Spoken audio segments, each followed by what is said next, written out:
Hello student, मैं साजिद अंसारी आप सबका स्वागत करती हूँ ऑनलाइन स्टडी विद एसए में। आज की जो हमारी बुक का नाम है वो है M88 भूमंडलीकरण एवं पर्यावरण। आज का जो हमारा टॉपिक है वो ये है, पर्यावरण पर युद्ध के हानिकारक प्रभाव क्या है, उपयुक्त उदाहरण देते हुए समझाइए। ठीक है, पर्यावरण पर युद्ध जो होते हैं उनके क्या हानिकारक प्रभाव पड़ते हैं उसके बारे में बताना है और उदाहरण के साथ बताना है। आइए देखते हैं।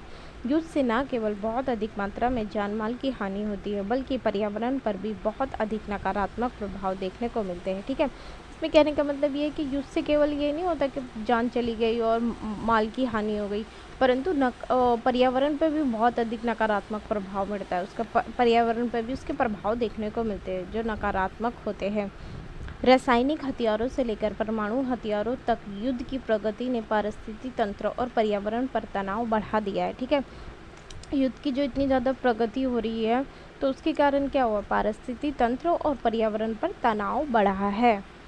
इंग्लैंड की लड़ाई ने जहाज़ बनाने के लिए बहुत सारे पेड़ों को काट दिया गया था। जब इंग्लैंड की लड़ाई हुई थी तो जहाज़ बनाने के लिए क्या किया था, जो पेड़ थे ना बहुत सारे उन्हें काट दिया गया था।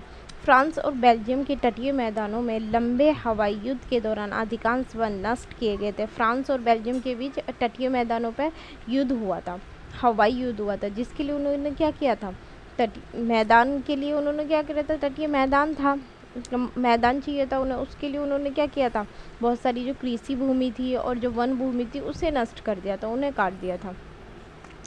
वे क्षेत्र जिन क्षेत्रों में जैविक शस्त्र विकसित किए गए हैं और उनका परीक्षण किया गया है उन क्षेत्रों में लंबे समय तक पर्यावरण पर प्रतिकूल प्रभाव देखने को मिलते हैं।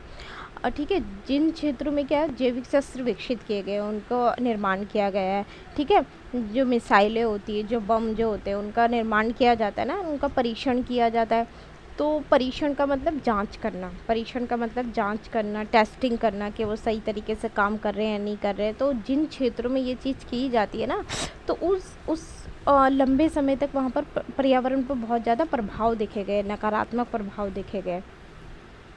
वियतनाम युद्ध ने रासायनिक एजेंडे के कारण महत्वपूर्ण पर्यावरणीय प्रभाव पड़े, जिनका उपयोग सैन्य रूप से महत्वपूर्ण वनस्पति को नष्ट करने के लिए किया गया था।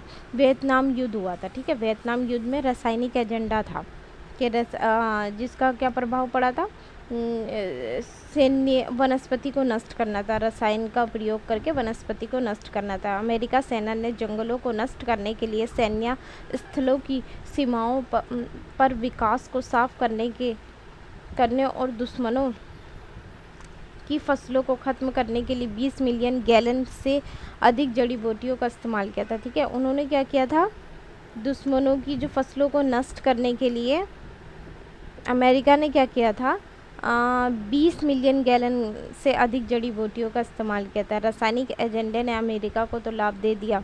ठीक है, उससे क्या हुआ, उन्होंने उसकी फसलें नष्ट कर दी 20 मिलियन गैलन का इस्तेमाल करके, परंतु उसका फ़ायदा क्या हुआ, उसे अमेरिका को तो उसका लाभ मिल गया, परंतु उसका जो दुष्प्रभाव है ना वो वनस्पति पर देखने को मिला कि वनस्पति पुनर्जीवित होने में असमर्थ थी। उससे तो अमेरिका को लाभ मिल गया, परंतु वहाँ की जो वनस्पति पुनर्जीवित नहीं हो सकती थी, दोबारा वो जीवित नहीं होने में असमर्थ थी और उसके साथ ही वो नंगी मिट्टी छोड़ दी थी। मतलब वहाँ पर सिर्फ नंगी मिट्टी थी, वहाँ पर कोई घास फूस उपजाऊ जो ज़मीन होती है वो कुछ नहीं था। छिड़काव के वर्षों बाद भी वो ऐसी की ऐसी थी, उस पर बहुत ज़्यादा छिड़काव वगैरह किया जाता परंतु उस पर कोई बदलाव नहीं आया था, वो नंगी मिट्टी वैसी ही थी। उपजाऊ जो होती है, जिसकी मिट्टी की जो पोषण क्षमता होती है वो ख़त्म हो गई थी। पूरे अफ्रीका में राष्ट्रीय उद्यानों और अन्य संरक्षित क्षेत्रों में वन्य जीवों की आबादी में गिरावट का एक प्रमुख कारण युद्ध रहा है। ठीक है, पूरे जो अफ्रीका है ना उसमें ये देखा गया है कि राष्ट्रीय उद्यानों और अन्य संरक्षित क्षेत्रों में जो वन्य जो जीव है ना उनकी आबादी में बहुत ज़्यादा गिरावट आ रही है। तो उसका कारण क्या है, युद्ध रहा है। अफ्रीका की बात हो रही है ये। द्वितीय विश्व युद्ध के दौरान बहुत सारे देशों ने हथियारों का उत्पादन शुरू कर दिया था। द्वितीय विश्व युद्ध के बाद क्या हुआ था, लोगों को अब भय हो गया था, सभी देशों को इस बात का भय हो गया था कि मतलब अब तो ये होगा कि कोई भी देश हम पे हमारे ऊपर आक्रमण कर लेगा और हम अपना देश हार जाएंगे।